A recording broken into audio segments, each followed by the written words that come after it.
Hi all, എല്ലാവർക്കും അമീൻജാസ് ഫാമിലിയുടെ പുതിയൊരു വീഡിയോയിലേക്ക് സ്വാഗതം. അപ്പം ഞാൻ ഇന്ന് വന്നിട്ടുള്ളത് പതിവ് പോലെ കുറച്ച് നല്ല ടിപ്സുകൾ കളക്ട് ചെയ്തിട്ട് തന്നെയാണ്. നമ്മുടെയൊക്കെ വീടുകളിൽ വെറുതെ കളയുന്ന കഞ്ഞിവെള്ളവും അതുപോലെ തന്നെ പേസ്റ്റും വെച്ചിട്ട് നമുക്ക് ചെയ്യാൻ പറ്റുന്ന ഒത്തിരി നല്ല ടിപ്സുകളായിട്ടാണ് കേട്ടോ വന്നിട്ടുള്ളത്. അപ്പോൾ വീഡിയോ എല്ലാവരും സ്കിപ്പ് ചെയ്യാതെ കാണുക. വീഡിയോസ് കാണുന്ന സമയത്ത് നിങ്ങൾക്ക് യൂസ്ഫുൾ ആയിട്ട് തോന്നുന്നുണ്ടെങ്കിൽ ഞാൻ എന്നും പറയുന്ന പോലെ ലൈക്ക് ചെയ്യാനും ഷെയർ ചെയ്യാനും കമൻറ്റ് ചെയ്ത് സബ്സ്ക്രൈബ് ചെയ്ത് സപ്പോർട്ട് ചെയ്യാനും മറന്നു പോകരുത്. തൊട്ടടുത്തുള്ള ബെല്ലൈക്കൺ കൂടി എനേബിൾ ചെയ്യാൻ മറക്കരുത്. അപ്പോൾ നമുക്ക് നേരെ വീഡിയോയിലോട്ട് പോവാം. ഫസ്റ്റ് ടിപ്പ് എന്താണെന്ന് നോക്കാം. അതിനായിട്ട് ഞാനൊരു ബൗൾ എടുത്തിട്ടുണ്ട്. അതിലേക്ക് ഞാൻ കുറച്ച് കഞ്ഞിവെള്ളം എടുത്തിട്ടുണ്ട്. ഇതിലേക്ക് ചോറ് ചാടിയിട്ടുണ്ട് കേട്ടോ. അപ്പോൾ അത് ഞാനൊന്ന് മാറ്റി കൊടുത്തതിന് ശേഷം വീണ്ടും ഞാനിതിലേക്ക് കുറച്ചുകൂടെ കഞ്ഞിവെള്ളം കൂടി ആഡ് ചെയ്ത് കൊടുക്കുന്നുണ്ട്. അപ്പോൾ ഇത്രയും കഞ്ഞിവെള്ളമാണ് ഞാൻ എടുത്തിട്ടുള്ളത്. ഇനി ഞാനിതിലേക്ക് ആഡ് ചെയ്ത് കൊടുക്കുന്നത് പേസ്റ്റാണ്. അപ്പോൾ നിങ്ങളുടെ കയ്യിൽ വൈറ്റ് പേസ്റ്റ് ഉണ്ടെങ്കിൽ അത് തന്നെ യൂസ് ചെയ്യാനായിട്ട് ശ്രദ്ധിക്കണം. അപ്പോൾ ഞാൻ കഴിഞ്ഞു പോയിട്ടുള്ള ഒരു ടൂത്ത് പേസ്റ്റിൻ്റെ കവറുണ്ട് കേട്ടോ. അത് ഞാനിതുപോലെ ചെറിയ പീസസ് ആയിട്ടൊന്ന് കട്ട് ചെയ്തിട്ട് ഈ ഒരു കഞ്ഞിവെള്ളത്തിലേക്ക് ഇട്ട് കൊടുക്കുന്നുണ്ട്. ഇതിനുള്ളിലുള്ള പേസ്റ്റൊക്കെ നമുക്ക് ഈ ഒരു വെള്ളത്തിലേക്ക് എടുക്കാനായിട്ടാണ് കേട്ടോ. അപ്പം ഞാൻ ആ പേസ്റ്റ് കവർ മുഴുവനായിട്ട് കട്ട് ചെയ്തതിന് ശേഷം കൈവച്ചിട്ട് നല്ല രീതിയിലൊന്ന് മിക്സ് ചെയ്തെടുക്കുന്നുണ്ട്. നന്നായിട്ടൊന്ന് മിക്സ് ചെയ്തെടുത്തതിന് ശേഷം ആ പേസ്റ്റിൻ്റെ കവറൊക്കെ നമുക്ക് ഈ ഒരു വെള്ളത്തിൽ നിന്നൊന്ന് മാറ്റി കൊടുക്കാം. ഇപ്പോൾ തന്നെ വെള്ളത്തിൻ്റെ കളറൊക്കെ നല്ല പോലെ വൈറ്റിഷ് ആയിട്ട് വന്നിട്ടുണ്ട് കേട്ടോ. അപ്പോൾ കഞ്ഞിവെള്ളം ആയാലും പേസ്റ്റ് ആയാലും നല്ലൊരു ക്ലീനിങ് ഏജൻറ്റ് തന്നെയാണ്. ഞാനിതിലേക്ക് ആദ്യം ചെയ്യാൻ പോകുന്ന ടിപ്പ്, നമ്മുടെയൊക്കെ വീടുകളിൽ ഇതുപോലെ ചായക്കറിയൊക്കെ പിടിച്ച ഗ്ലാസ്സുകൾ ഉണ്ടാവും. അതാണ് കേട്ടോ എടുത്തിട്ടുള്ളത്. 3 ഗ്ലാസ്സാണ് ഞാൻ എടുത്തിട്ടുള്ളത്. നിങ്ങൾ എടുക്കുന്ന സമയത്ത് കുറച്ചുകൂടി ഒന്ന് വെള്ളം ആഡ് ചെയ്ത് കൊടുക്കണേ.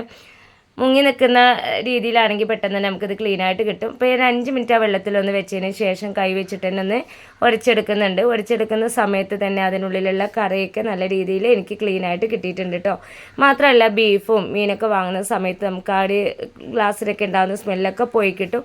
അപ്പോൾ ഞാൻ നല്ല വെള്ളത്തിൽ കൂടി ഇത് കഴുകി എടുത്തിട്ടുണ്ട്. ആ ഗ്ലാസ്സൊക്കെ എനിക്ക് നല്ല രീതിയിൽ ക്ലീനായിട്ട് കിട്ടിയിട്ടുണ്ട്. ഇനി നമ്മൾ ബീഫോ അല്ലെങ്കിൽ ഫിഷൊക്കെ വാങ്ങുന്ന സമയത്ത് നമ്മൾ എത്ര കഴുകി നന്നാക്കിയാലും ഗ്ലാസ്സിനൊക്കെ ഒരു ബീഫിൻ്റെയും മീനിൻ്റെയൊക്കെ ഒരു സ്മെല്ലുണ്ടാവും. ആ ഒരു സമയത്തൊക്കെ നമുക്ക് ചെയ്യാൻ പറ്റുന്ന സിമ്പിളായിട്ടുള്ള ടിപ്പാണ്. ഇനി രണ്ടാമത്തെ ടിപ്പിലോട്ട് പോകാം. അതിനായിട്ട് ഞാൻ വിസ്താരമുള്ള ഒരു തട്ടാണ് എടുത്തിട്ടുള്ളത്. എന്നിട്ട് ഫ്രീസറിൽ നമ്മൾ ഐസ് ക്യൂബ് വെക്കുന്ന ഒരു ട്രേ ഉണ്ടല്ലോ, അതാണ് എടുത്തിട്ടുള്ളത്. ഇത് മക്കളെ കളിക്കാൻ എടുത്തിട്ട് എവിടെയോ കൊണ്ടിട്ടിട്ടുണ്ടായിരുന്നു. നല്ല പോലെ അഴുക്കും കാര്യങ്ങളൊക്കെ ഉണ്ട് കേട്ടോ. അപ്പോൾ ഇത് ഒന്ന് ക്ലീൻ ചെയ്തെടുക്കുകയാണ്. അപ്പോൾ അതിനായിട്ട് ഞാനിത് ഈ ഒരു തട്ടിലേക്ക് ഇറക്കി വെച്ച് കൊടുത്തിട്ടുണ്ട്. എന്നിട്ട് നേരത്തെ നമ്മൾ കഴുകിയെടുത്ത ആ കഞ്ഞിവെള്ളം ഉണ്ടല്ലോ, അതാണ് ഞാനിതിലേക്ക് ഒഴിച്ചു കൊടുക്കുന്നത്. ഞാനിത് ആ ഒരു വെള്ളം മുഴുവനായിട്ട് ഈ ഒരു തട്ടിലേക്ക് ഒഴിച്ചു കൊടുത്തിട്ടുണ്ട്. മാത്രമല്ല ആ ട്രേ മുങ്ങുന്ന വിധത്തിൽ തന്നെ ഒഴിച്ചു കൊടുത്തിട്ടുണ്ട് കേട്ടോ. കാരണം അതിൽ നന്നായിട്ട് തന്നെ അഴുക്കും കാര്യങ്ങളൊക്കെ ഉണ്ട്. അപ്പോൾ കുറച്ച് സമയം നമുക്കിത് ഇതുപോലെ തന്നെ വെക്കണം. ഞാനൊരു 5-6 മിനിറ്റോളം ഞാനിതുപോലെ ഈ ഒരു വെള്ളത്തിൽ ഡിപ്പ് ചെയ്തിട്ട് തന്നെ വെച്ചിട്ടുണ്ടായിരുന്നു. 5 മിനിറ്റൊക്കെ ആ വെള്ളത്തിൽ ഇരുന്നപ്പോൾ തന്നെ കുറേ അഴുക്കൊക്കെ എനിക്ക് ഇളകി കിട്ടിയിട്ടുണ്ട്. ഇനി ഞാനിത് ഒഴിവാക്കിയ ടൂത്ത് ബ്രഷ് വെച്ചിട്ട് ഇതിൻ്റെ എല്ലാ വശവും നല്ല രീതിയിൽ തന്നെ ഒന്ന് വരച്ചെടുക്കുന്നുണ്ട്. ഒത്തിരി നമ്മൾ സ്ട്രെസ് ചെയ്ത് വരച്ചെടുക്കൊന്നും വേണ്ട കേട്ടോ. അപ്പോൾ ഞാൻ ആ ഒരു വെള്ളത്തിലേക്ക് താഴ്ത്തി വെച്ചിട്ട് തന്നെയാണ് ഉരച്ചെടുക്കുന്നത് കേട്ടോ. അപ്പോൾ വളരെ കുറച്ച് അഴുക്കൊക്കെ ഉള്ളെങ്കിൽ പെട്ടെന്ന് തന്നെ നമുക്കിത് ക്ലീനായിട്ട് കിട്ടും. ഈ ഒരു ഇതിൽ നന്നായിട്ട് തന്നെ അഴുക്കും കാര്യങ്ങളും ഉള്ളതുകൊണ്ട് കുറച്ച് സമയം ഞാനിത് നല്ല രീതിയിൽ തന്നെ ഒന്ന് വരച്ചെടുത്തിട്ടുണ്ട്. അപ്പോൾ നിങ്ങൾക്ക് കാണാൻ പറ്റുന്നുണ്ടാകും അതിൻ്റെ ഉൾവശമൊക്കെ എനിക്ക് നല്ല രീതിയിൽ തന്നെ ക്ലീനായിട്ട് കിട്ടുന്നുണ്ട്. കുറച്ച് സമയം കൂടെ ഞാൻ ആ ഒരു വെള്ളത്തിലേക്ക് അത് താഴ്ത്തി വെച്ചതിന് ശേഷം വീണ്ടും ഒന്ന് അരച്ചെടുക്കുന്നുണ്ട്. അപ്പോൾ ഞാനിതിൻ്റെ ഈ ഒരു ഉൾവശവും പുറംവശവും നല്ല രീതിയിൽ തന്നെ വരച്ചെടുത്തിട്ടുണ്ട്. ഞാൻ ക്ലീൻ ചെയ്യുന്നതിന് മുമ്പ് ഇതിൽ നന്നായിട്ട് തന്നെ അഴുക്കും കാര്യങ്ങളൊക്കെ ഉണ്ടായിരുന്നു. എനിക്കിതിൽ 90% പക്ക ക്ലീനായിട്ട് തന്നെ കിട്ടിയിട്ടുണ്ട്. അപ്പോൾ വളരെ എളുപ്പത്തിൽ ഇതുപോലെ നമുക്ക് ക്ലീൻ ചെയ്യാൻ പറ്റിയൊരു കിടിലൻ ഐറ്റം തന്നെയാണ് കേട്ടോ പേസ്റ്റ്. അപ്പോൾ ഇനി ഇതുപോലെയൊക്കെ എല്ലാവരും ഒന്ന് ട്രൈ ചെയ്ത് നോക്കുക. ഇനി നെക്സ്റ്റ് ടിപ്പിലോട്ട് പോവാം. ഇനി ഞാൻ പേസ്റ്റ് വെച്ചിട്ട് ക്ലീൻ ചെയ്തെടുക്കാൻ പോകുന്നത് നമ്മുടെ ഫോണിൻ്റെയൊക്കെ ചാർജറാണ് കേട്ടോ. നമ്മൾ ഫോണൊക്കെ കുത്തിവെക്കുന്ന സമയത്ത് നമ്മുടെ കയ്യിലുണ്ടാകുന്ന എണ്ണമഴുക്കും അഴുക്കൊക്കെ ആ ഒരു വള്ളിയിൽ പെടാറുണ്ട്. പെട്ടെന്ന് തന്നെ ചാർജറിൻ്റെ വയറിൻ്റെ കളറൊക്കെ മാറിയിട്ട് വൃത്തികേടാവാറുണ്ട്. അപ്പോൾ ഇത് പുതിയൊരു ചാർജറാണ് കേട്ടോ. ഒത്തിരി അഴുക്കോ കാര്യങ്ങളൊന്നുമില്ല, ചെറുതായിട്ട് കളറൊന്ന് ചേഞ്ച് ആയിട്ടേ ഉള്ളൂ. അപ്പോൾ ഇതാണ് ഞാനിന്ന് ക്ലീൻ ചെയ്തെടുക്കാൻ പോകുന്നത്. ഒത്തിരി അഴുക്കുണ്ടെങ്കിലും നമുക്ക് ഈ ഒരു ടിപ്പ് ഉപയോഗിച്ച് തന്നെ ക്ലീൻ ചെയ്തെടുക്കാം കേട്ടോ. അപ്പോൾ ഞാൻ ആദ്യം എടുത്തിരിക്കുന്ന ഒരു പേപ്പറാണ്. അപ്പോൾ നിങ്ങളുടെ കയ്യിൽ ടിഷ്യൂ ഉണ്ടെങ്കിൽ നിങ്ങൾ അതന്നെ യൂസ് ചെയ്യുക. മാത്രമല്ല ഒത്തിരി അഴുക്കൊക്കെയുള്ള ചാർജറൊക്കെയാണ് നിങ്ങൾ ക്ലീൻ ചെയ്തെടുക്കുന്നതെങ്കിൽ കോട്ടൺ തുണി തന്നെ യൂസ് ചെയ്യാനായിട്ട് ശ്രദ്ധിക്കുക കേട്ടോ. അപ്പോൾ ഞാൻ ഇത് കുറഞ്ഞ അഴുക്ക് മാത്രമേ ഉള്ളൂ, അതുകൊണ്ടാണ് ഞാൻ പേപ്പർ യൂസ് ചെയ്തിട്ടുള്ളത്. അതിലേക്ക് ഞാൻ കുറച്ച് വൈറ്റ് പേസ്റ്റാണ് ആഡ് ചെയ്ത് കൊടുത്തിട്ടുള്ളത്.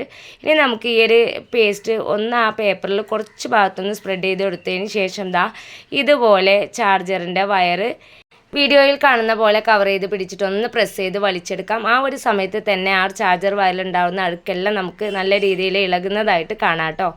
ഈ ഒരു രീതിയിൽ തന്നെ ഈ ഒരു വയറിൻ്റെ എല്ലാ വശവും ക്ലീൻ ചെയ്തെടുക്കാം. അപ്പോൾ ഇതുപോലെ ക്ലീൻ ചെയ്യുന്ന സമയത്ത് തന്നെ ആ ഭാഗത്തുള്ള അഴുക്കൊക്കെ എനിക്ക് നല്ല രീതിയിൽ ഇളകി കിട്ടുന്നുണ്ട് കേട്ടോ. അപ്പോൾ നമ്മൾ വെള്ളം ഒന്നും യൂസ് ചെയ്തിട്ടില്ല, പേസ്റ്റ് മാത്രമേ യൂസ് ചെയ്തിട്ടുള്ളൂ. എങ്കിൽ കൂടി നമുക്ക് ആ അഴുക്കൊക്കെ നല്ല രീതിയിൽ ഇളകി കിട്ടിയിട്ടുണ്ട്.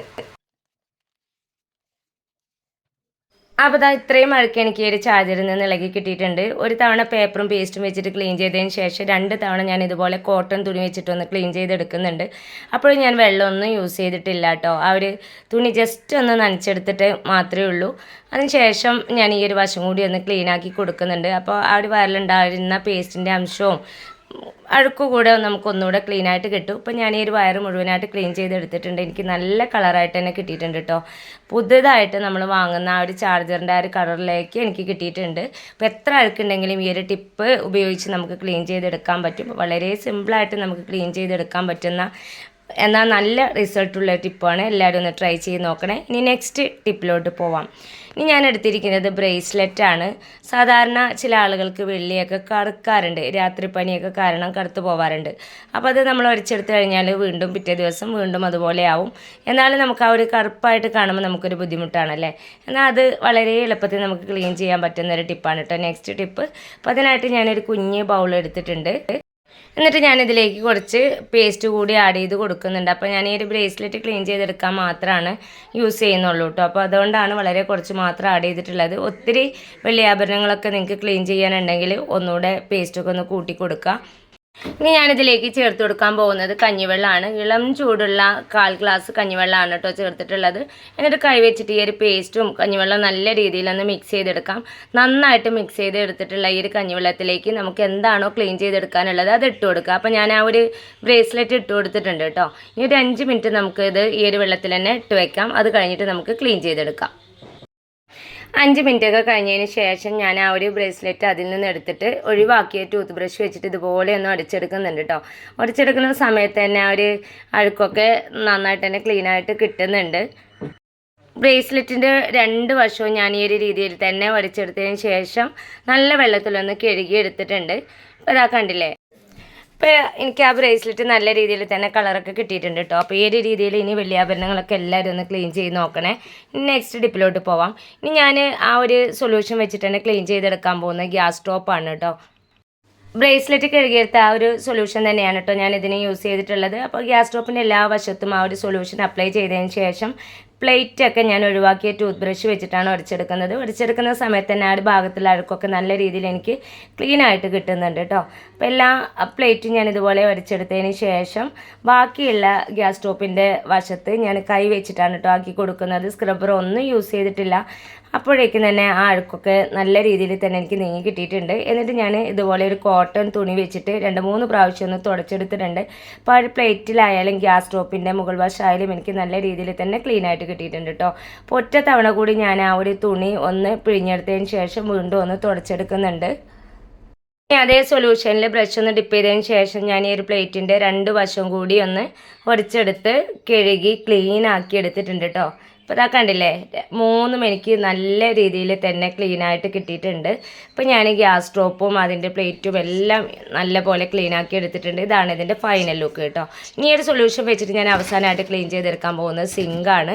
അപ്പോൾ ഇന്നത്തെ എല്ലാ ടിപ്സും നിങ്ങൾക്ക് എല്ലാവർക്കും യൂസ്ഫുള്ളായി കാണുമെന്ന് വിചാരിക്കുന്നു. യൂസ്ഫുള്ളായിട്ട് തോന്നുന്നുണ്ടെങ്കിൽ ലൈക്ക് ചെയ്യാനും ഷെയർ ചെയ്യാനും കമൻറ്റ് ചെയ്യാനും സബ്സ്ക്രൈബ് ചെയ്ത് സപ്പോർട്ട് ചെയ്യാനും ഒന്നും മറന്നു പോകരുത്. അതുപോലെ തന്നെ ഇനി പേസ്റ്റും കഞ്ഞിവെള്ളമൊക്കെ ഉണ്ടെങ്കിൽ ഈ ടിപ്പുകളെല്ലാം നിങ്ങളൊന്ന് ട്രൈ ചെയ്ത് നോക്കണേ. അപ്പോൾ ഇൻഷാല്ലാ അടുത്തൊരു കിടിലൻ വീഡിയോസുമായിട്ട് ഞാൻ വീണ്ടും വരാം. ഇത്രയും നേരം എൻ്റെ വീഡിയോസ് കണ്ട് സപ്പോർട്ട് ചെയ്ത് എൻ്റെ എല്ലാ കൂട്ടുകാർക്കും ഹൃദയം നിറഞ്ഞ നന്ദി. Thanks for watching.